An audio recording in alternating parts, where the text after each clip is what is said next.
Any member speaking with you about coalition is deceiving you. APC Chieftain tells Atiku. The Director of Publicity for the All Progressives Congress, APC, Bala Ibrahim, has dismissed claims made by former Vice President Atiku Abubakar that some APC members are part of a political coalition he is forming. According to the news, Atiku made the statement in Abuja during a meeting with stakeholders from the Kogi East Senatorial Zone led by former Kogi State Deputy Governor Simon Achuba. Atiku emphasized the need for a united political front to challenge the current administration, stating, "We are building a coalition involving all major political parties, the APC, PDP, and Labour Party. This is the only viable path forward to confront an incompetent and inefficient government. You have my full understanding and support." However, Bala Ibrahim refuted these claims during a press briefing in Abuja, stating that Atiku is being misled if he believes APC members are involved. Atiku is being deceived. The APC is not involved in any such coalition. As a party, we are focused, growing stronger daily, and not bothered by his political theatrics, Ibrahim said. He further added, if any APC member is speaking with him, they're probably stringing him along, as has happened repeatedly in the past.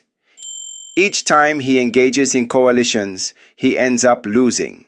That's the pattern. 2027. Atiku unveils APC, PDP, LP coalition to block Tinubu's second-term bid. In a strategic political maneuver ahead of the 2027 elections, former Vice President Atiku Abubakar has unveiled plans to form a grand coalition aimed at unseating President Bola Tinubu. The alliance seeks to unite Nigeria's three major political forces: the All Progressives Congress, APC, the People's Democratic Party, PDP, and the Labour Party, LP. Speaking in Abuja to a delegation from Kogi East, led by former Deputy Governor Simon Achuba, Atiku criticized Tinubu's government, labeling it as incompetent and inefficient.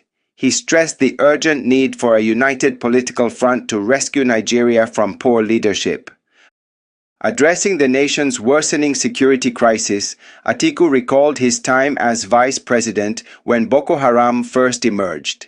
He highlighted how decisive leadership then quickly subdued the insurgency, contrasting it with what he described as the Tinubu administration's lack of political will to tackle Nigeria's current insecurity.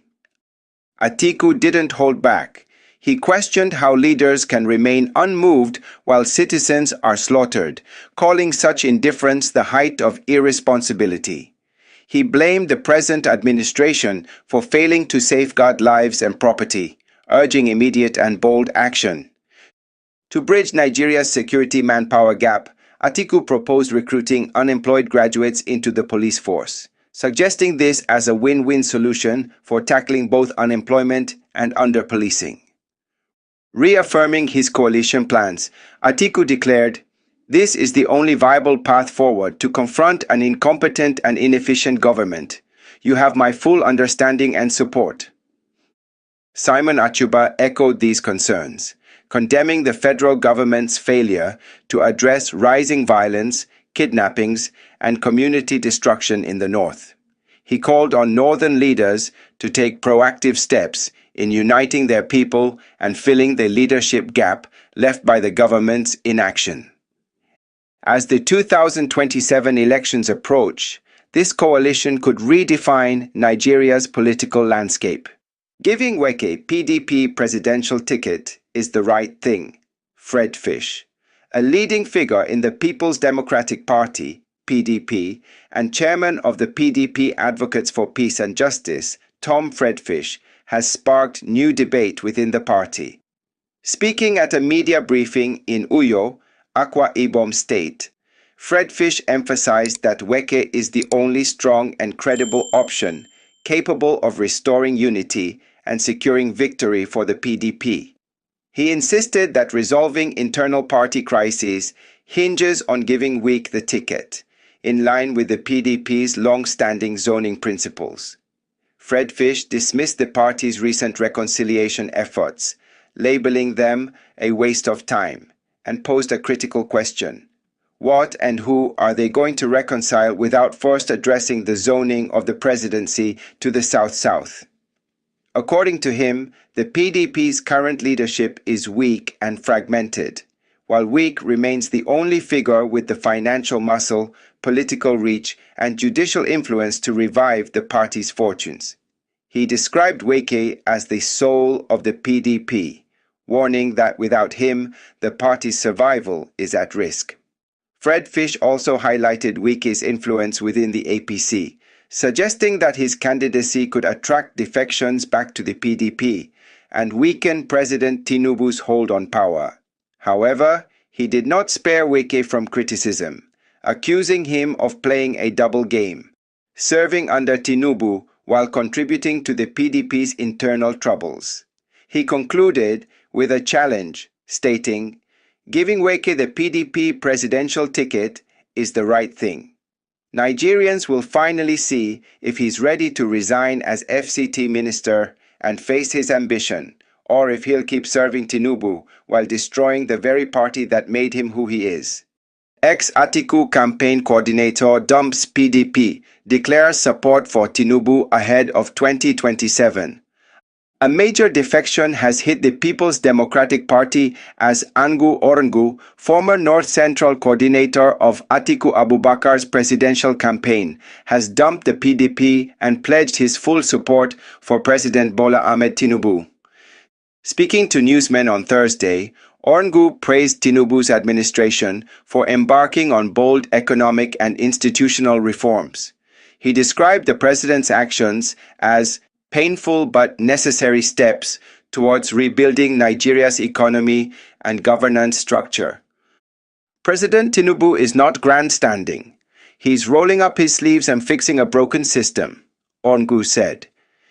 He highlighted the removal of fuel subsidy as a landmark achievement, calling it one of the bravest decisions taken by any Nigerian leader. According to him, the subsidy only benefited a few elites while draining national resources. Subsidy removal was never going to be popular, but it was the right thing to do. It takes real courage to dismantle such entrenched systems of waste, he noted. Orangu also applauded the Tinubu government's efforts in stabilizing public finances, pointing out that no state governor is currently borrowing to pay salaries, a sign of growing fiscal discipline. In a direct swipe at his former principal, Atiku Abubakar, Orangu urged the ex-vice president to retire from active politics and stop what he termed juvenile activism. "This is a time for rebuilding the nation, not playing petty politics. True patriots should rally behind President Tinubu's vision," he declared. He wrapped up by calling on Nigerian youths to unite behind Tinubu's 2027 re-election bid, emphasizing that the country's future depends on supporting a leader committed to real reforms. "The future belongs to the youth. Let's stand with the man doing the hard work today, President Bola Ahmed Tinubu," Orangu concluded. "Oshiem Hall introduced me to politics, took me to Tinubu, Desmond Elliott." Nollywood actor and politician Desmond Elliott has credited former Edo State Governor Adams Oshiem Hall for introducing him to politics and taking him to meet President Bola Ahmed Tinubu. Speaking in an interview with Chude Gideonwo, Elliott recounted how Oshiem Hall personally took him to Tinubu, saying, "This is my son and he's interested in politics." To his surprise, Tinubu responded that he already knew and liked him. Desmond also opened up about contesting against fellow actor Olumide Oworu in the 2023 elections. While he harbored no grudge against Oworu, Elliott expressed disappointment with some veteran colleagues who endorsed his opponent. "I wasn't angry with him, but it hurt seeing veterans supporting him," he admitted. Reflecting on his political journey, Elliott shared a chilling moment from the 2020 EndSARS protests, revealing he narrowly escaped an attack by unknown assailants. The protests had called for the disbandment of SARS over human rights abuses. Elliott also addressed the backlash he faced for calling Nigerian youths children during a heated plenary session at the Lagos State House of Assembly, a statement that sparked widespread criticism. Despite the controversies, Desmond Elliott remains a key figure in both the entertainment industry and Nigerian politics. Trump says he will meet with Putin as soon as we can set it up to end Russia-Ukraine war. US President Donald Trump has confirmed plans to meet Russian President Vladimir Putin in a renewed effort to end the Russia-Ukraine war. Trump says there will be no resolution until he meets with Putin. Nothing's going to happen until Putin and I get together, okay? And obviously he wasn't going to go. He was going to go, but he thought I was going to go.